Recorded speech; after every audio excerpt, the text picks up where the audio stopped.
నమస్తే అండి. Welcome to Triveni's kitchen. ఈరోజు మన రెసిపీ వచ్చేసి ఇస్కాన్ టెంపుల్‌లో సాయంత్రం పొంగలి ప్రసాదం పెడతారండి. ఆ పొంగలి ఎలా తయారు చేయాలో నేను ఈ వీడియోలో చూపిస్తున్నాను. ఈ ప్రసాదాన్ని నోట్లో వేసుకుంటే లైట్‌గా ఘాటు ఘాటు తింటుంటే అమృతంలా ఉంటుందండి. అంత రుచిగా, కమ్మగా ఉంటుందండి ఈ పొంగలి.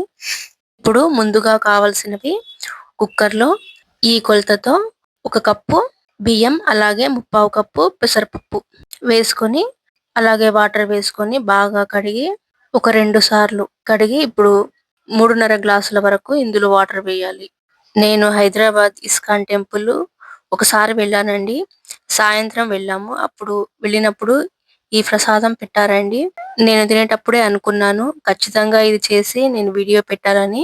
ఇప్పుడు ఈ వీడియో ఇలా మీతో షేర్ చేసుకుంటున్నానండి. ఇప్పుడు మూతను పెట్టి ఒక 15 నిమిషాలు నానబెట్టుకోవాలండి. అది 15 నిమిషాలు నానేలోపు ఇప్పుడు ఒక రోకలి తీసుకొని అందులో ఒక టేబుల్ స్పూన్ మిరియాలను బరకగా దంచి పెట్టుకోవాలి.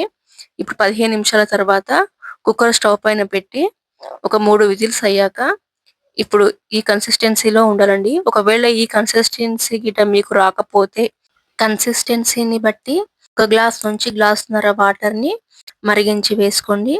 ఆ కన్సిస్టెన్సీ వస్తుంది. ఇప్పుడు కావలసినంత ఉప్పు, అలాగే దంచుకున్న మిరియాలను ఇందులో వేసి ఒకసారి బాగా కలుపుకోవాలి.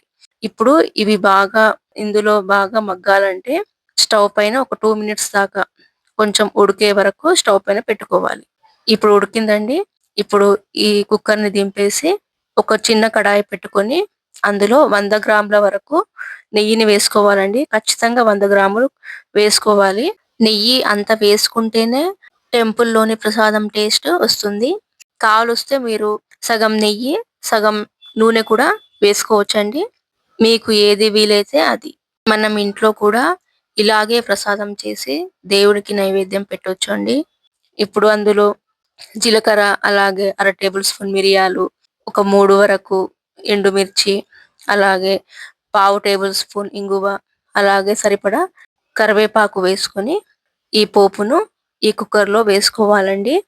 ఇలా పోపు వేసుకొని బాగా కలుపుకోవాలి. మొత్తం ఈ పొంగలిలో కలిసేంత వరకు బాగా కలుపుకోవాలి. ఈ కన్సిస్టెన్సీ మాత్రం ఇలాగే ఉండాలండి. జారుగా ఉండే కన్సిస్టెన్సీనే ఉండాలి. పొగ మొత్తం కెమెరాకి తాకుతుందండి. వేడి వేడిగా ఉంది కదా కలుపుతుంటే. అయ్యిందండి పొంగలి. ఇప్పుడు సర్వింగ్ బౌల్‌లో సర్వింగ్ చేసుకోవాలి. ఇలా ఒకసారి సర్వ్ చేసుకొని ఇంట్లో ప్రసాదాన్ని ఇలా చేస్తే అందరికి నచ్చుతుందండి. వీడియో అయితే స్కిప్ చేయకుండా చూడండి. లైక్ చేయండి. ఛానెల్ అయితే సబ్స్క్రైబ్ చేసుకోండి. ఈ కట్టు పొంగల్‌ని మనం మన సాంప్రదాయ వంటగా కూడా అలాగే అప్పటికప్పుడే తక్కువ ఇంగ్రీడియెంట్స్‌తో అలాగే తక్కువ టైంలో ఈ రెసిపీని చేసుకోవచ్చు. అలాగే గార్నిషింగ్ కోసం నేను ఒక చిన్న రెమ్మ కొత్తిమీరను గార్నిష్ చేసుకుంటున్నాను.